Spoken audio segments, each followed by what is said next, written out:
Hey gamers, today it's time to dive for adventure and deep sea adventures.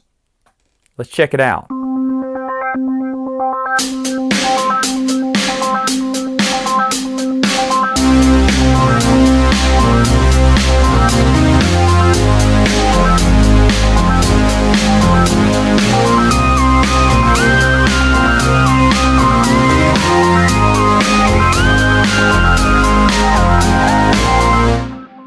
In the game, setup is going to go like this. You're going to put your submarine at the top. You're going to put your little oxygen marker right here at the 25. You're going to pick from one of 6 different colored divers. And then of course you have 2 little wooden die.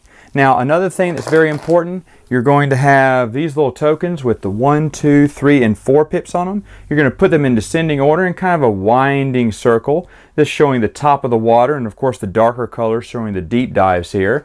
And let's just say I am playing with a 3-player game here. So I'm just putting 3 people up here.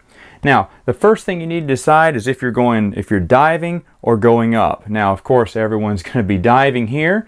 And so what they would do is they would roll these die. Now, if you see, these die here only go up to 3. So the highest you can get is 6. So let's say orange is going first. He rolls, and he rolls a 5. So he's going to go 1, 2, 3, 4, 5.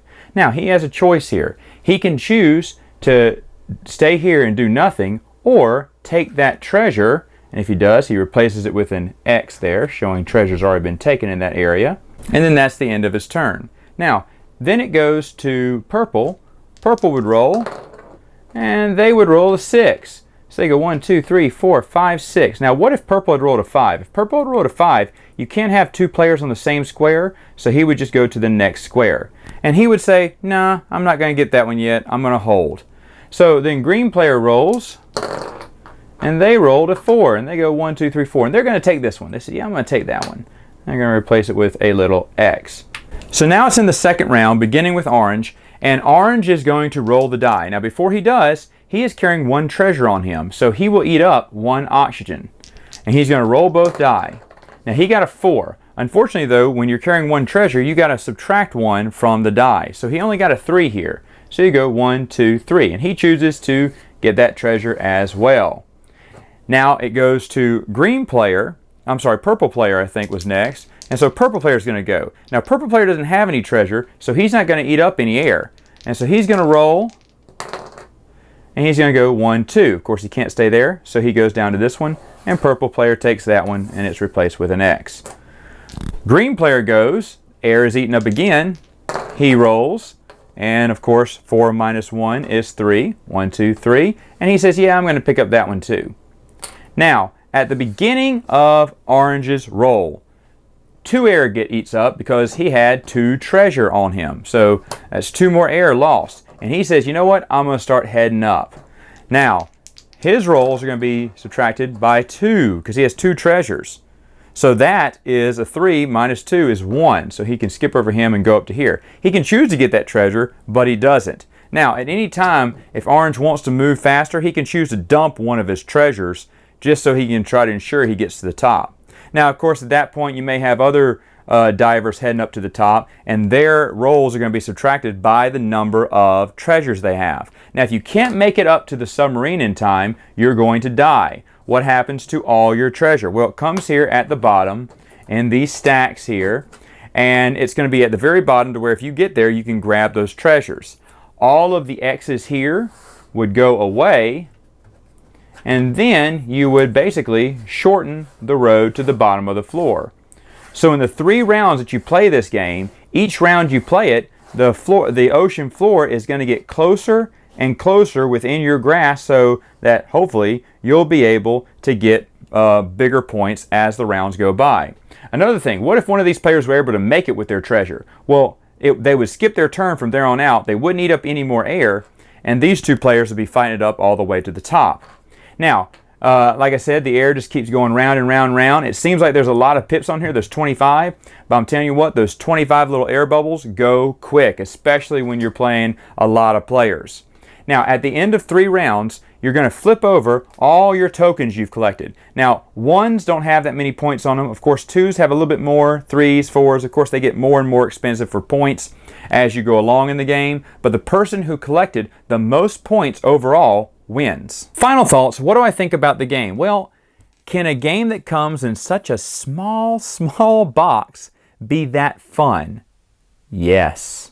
This is an incredible game. Look how small this box is. It's so tiny, and you get all that game in this smaller box. There's a lot of game in this box, more than meets the eye. I first played this at BGG-Con while waiting in line for our badges. A guy had a bunch of these, I think they're called Oink games, and we were just playing a few of them. I saw this one in his bag. I said, hey, I've heard a lot about this one. Can we play it? And so we did, and I was like, oh, I know why everyone loves the game. It was a wonderful game. There is a lot of strategy in here, meaning you kind of want to team up together and say, okay, guys, don't get any treasure until we get to the bottom of the floor. Agreed? Yeah. And always, there's going to be one person who can't help themselves and get greedy, start grabbing that treasure, which starts eating up the air. And usually that guy is me. So it's a matter of trust to see if you can get down to the bottom floors. And that's one thing that's aggravating about it, is that it's really hard to get those bottom treasures, and you're going to die a lot. That's why we have made 2 house rules. And these are just house rules, and I didn't want to put them in the instructional. But the first house rule, the game doesn't go 3 rounds, it goes 4 rounds. And the second house rule is you do not subtract a die when you're diving. If you're coming back up, you would subtract a die. The reason we did that is because it's more thematic. Think about it. If you're gathering treasure, well, that's just weighting you down. That wouldn't really, hinder your descent. Now, if you're climbing back up and you've got a lot of treasure, that would hinder your ascent. So we think it makes more sense thematically to have the die start subtracting 1 as you move your way up, not down. Play with those rules, and you're going to have an even better time with this game. Now, the only bad thing about this game, it costs $25. That's right. This little box costs $25. When we played it, I was like, man, I'm going to buy this. And I was thinking it's probably like $10, $10, $12. I was shocked at the $25 price tag. I was like, no way. But then I got an Amazon gift card for how much? You guessed it, $25. And I was like, you know what? I know exactly how to use it. And this game is well worth it. If you want to spend the $25, I don't think the game is worth $25, but to be honest, you're going to play it an awful lot. This is an easy game. I brought this out to my board game group as a starter game, something while we're waiting on the last person to get there. This is one of the games that I will pull out and we will play. Easy setup, easy to learn, easy to teach, and super fun to play. We actually had to play it twice because when my other buddy showed up late, he's like, what is this? I want to play again. Everyone's like, yeah, let's play it again. And, this is a game that you will want to play over and over and over again. Now, that may be worth $25, but that decision's up to you. All right, gamers, that's it for now. Until next time, game on.